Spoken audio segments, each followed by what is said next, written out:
Eron Islom Respublikasi hozirgi siyosiy konfliktda deyarli g'alaba qozonib bo'ldi. Hatto yutqizsa ham g'alaba qozonib bo'ldi.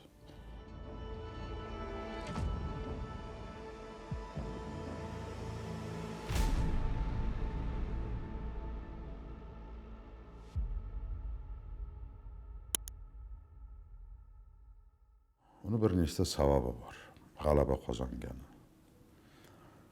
İnsanlar hayotda tвердое убеждение, ya'ni qattiq shakllangan tasavvurlar, balki dogmadirmiz, qotib qolgan tasavvurlar bilan yashaydi-da butun dunyo.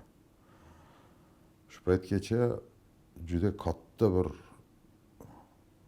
ishonib kelingan dogmalarni barbod qildi. Bulardan eng birinchisi o'sha urush olib borayotgan ikkita mamlakat AQSh va Isroil koalitsiyasini kuchi va qudrati to'g'risidagi, ularni butun dunyoda hech qachon yengilmasligi to'g'risidagi, ular istagan joyini bir onda bosib olishi mumkinligi to'g'risidagi tasavvurni butun boshqa insoniyat uchun unday emasligini ko'rsatib g'alaba qozondi. Ko'pchilik e'tibor bermaydigan yoki bilmaydigan balki bir nuqta borda, Eron shuncha yil butun dunyo ko'ziga radikal islomiy hokimiyatga, rejimga ega, ayollarda ezilgan, hurriyat bo'lmagan degan bir yolg'on tasavvur singdirib kelindi-da butun dunyoga. Lekin ba'zi bir haqiqatlarni yashirib kelishdi. Ya'ni bilishini istamadi. Eng qiziq faktlardan bittasi, butun musulmon o'lkalari, musulmon davlatlarini oladigan bo'lsak, qolgan butun dunyodagi texnologik, harbiy texnologik eng rivojlangan 10 talikka hech qaysi bir musulmon davlati kirmagan. Hatto Turkiya kirmagan. Faqat Eron kirgan. Nanotexnologiya, biotexnologiya bo'yicha, ya'ni ilmga rivoj berilganini isboti bu. Ayol va erkak bu yerda ilmga juda katta davlat e'tibor qilganini, katta investitsiya qilganini. Yana shunday narsa bor, giperzvukovой raketa deydi. Giper tovushli, ya'ni tovush tezligidan tez uchadigan raketalar. Eng katta qismi dunyoda Rossiyada bor. Lekin AQShda hali massaviy giperzvukovой raketalarni seriyali ishlab chiqarish yo'lga qo'yilmagan. Ularda yo'q. Eronda bor. Shimoliy Koreyada bor. Endi u tabiiyki Rossiyaning qismi. Ya'ni aytmoqchi bo'lganim shuki, Eron kerakli nuqtalarda, kerakli vajlarda g'alaba qozonib bo'ldi.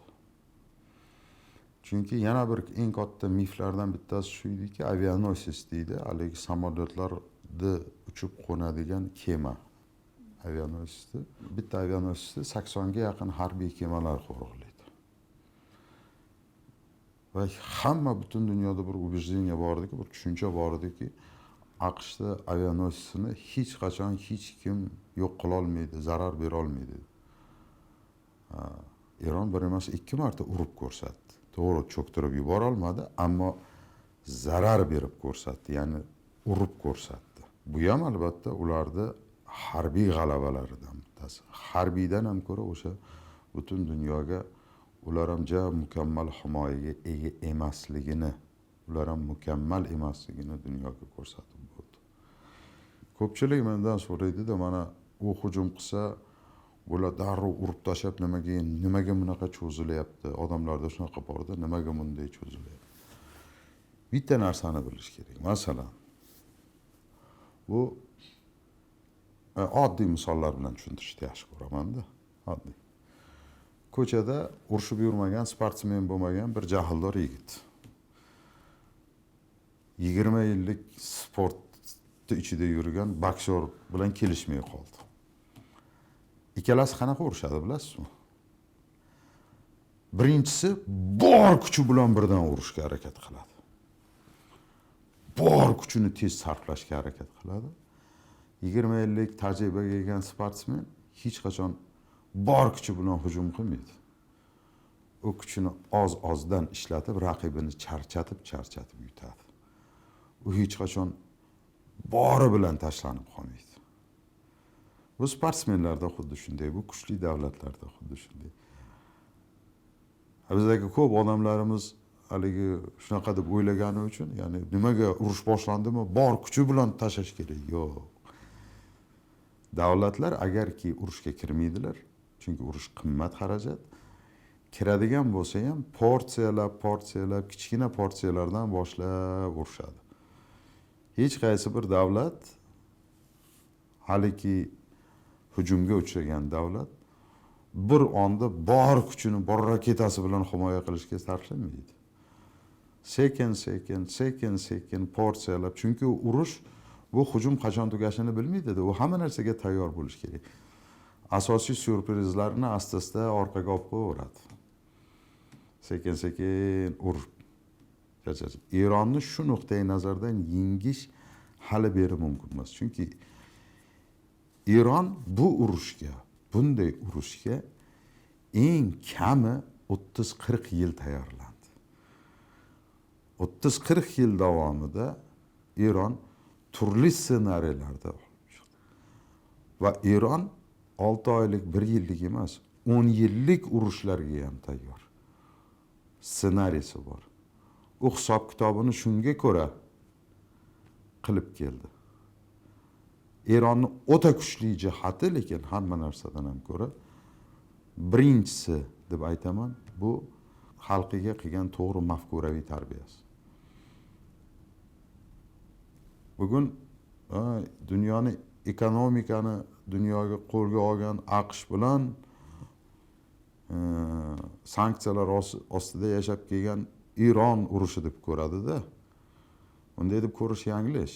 Bugungi urush o'sha 200 yildan oshgan yoshga yetgan bir davlatni 4,5 ming yilga yoshga kirgan bir davlat bilan urushi deb qarash kerak.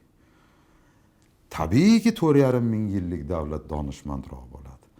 Tabiiyki 4,5 ming yillik davlat ayyorroq bo'ladi.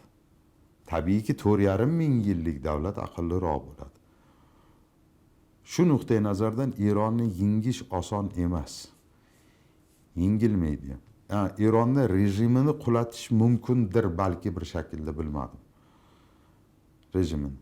Lekin Eronni davlat sifatida parchalab tashlash, Eronni tarixga aylantirish bu imkonsiz.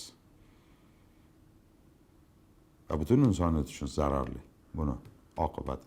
Eron shuncha yil davomida sanksiyalar ostida yashab, ammo dunyodagi birinchi texnologik rivojlangan birinchi 10talikka kira olgan. Ya'ni shuncha qiyinchilikka qaramasdan. Eronga borsangiz juda hayron qolasiz. Har bitta universitetda, har bitta deyarli universitetida hamma barcha yo'nalishlarda ilmiy tadqiqot laboratoriyalari bor.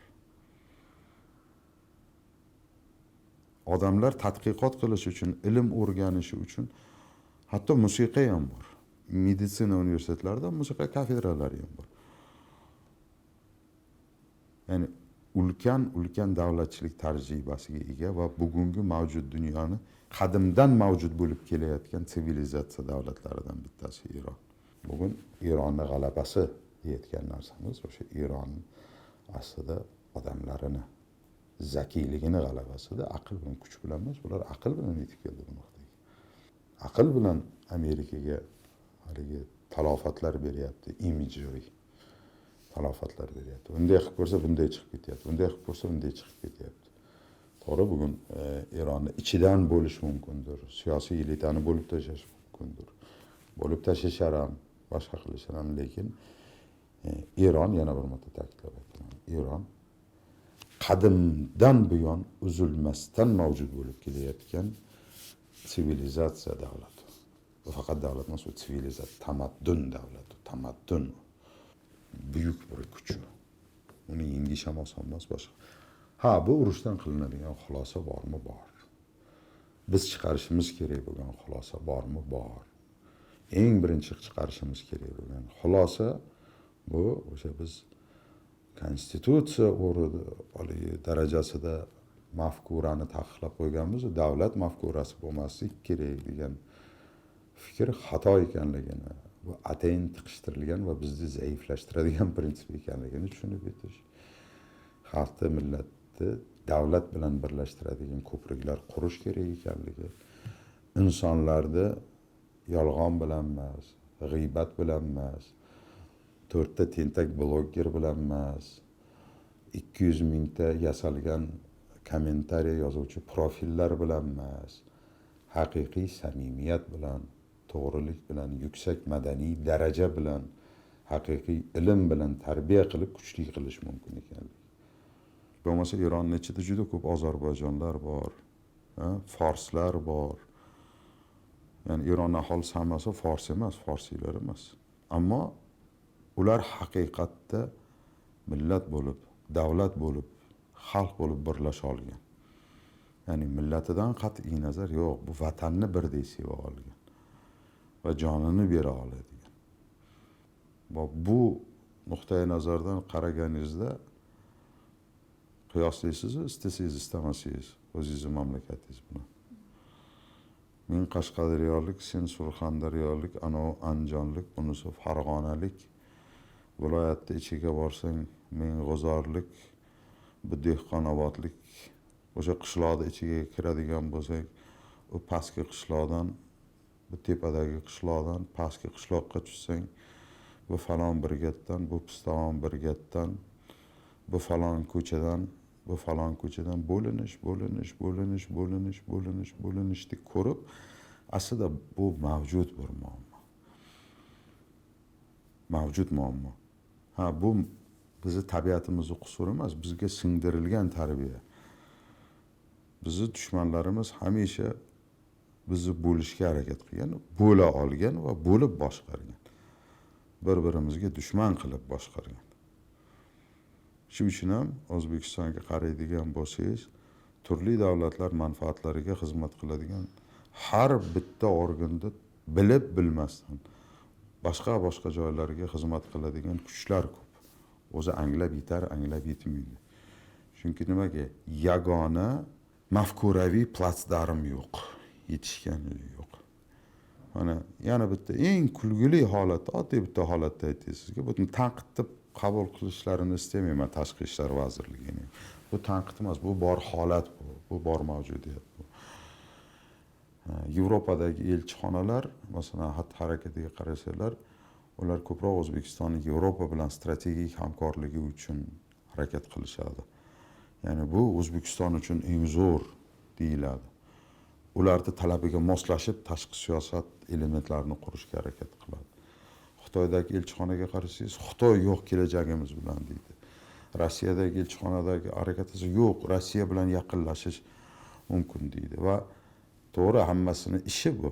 Lekin bitta narsa borda, mana shu elchilarning o'zi, hammani o'zi, umuman tashqi ishlar vazirligi yagona bir siyosiy mafkuraviy yo'nalishga ega bo'lishi kerak-da. Qayer biz uchun prioritet va qanday shartlar asosida? Har qanday shartlar asosida bugun Angliya bilan zo'r bo'lishimiz kerak. Har qanday shartlar asosida Amerika bilan zo'r bo'lishimiz, har qanday shartlar asosida Xitoy bilan zo'r bo'lishimiz kerak.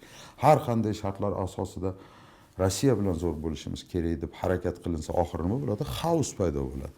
Chunki bittasini qo'ygan sharti ikkinchisiga to'g'ri kelmaydi. Bu siyosat, bu tabiiy narsa.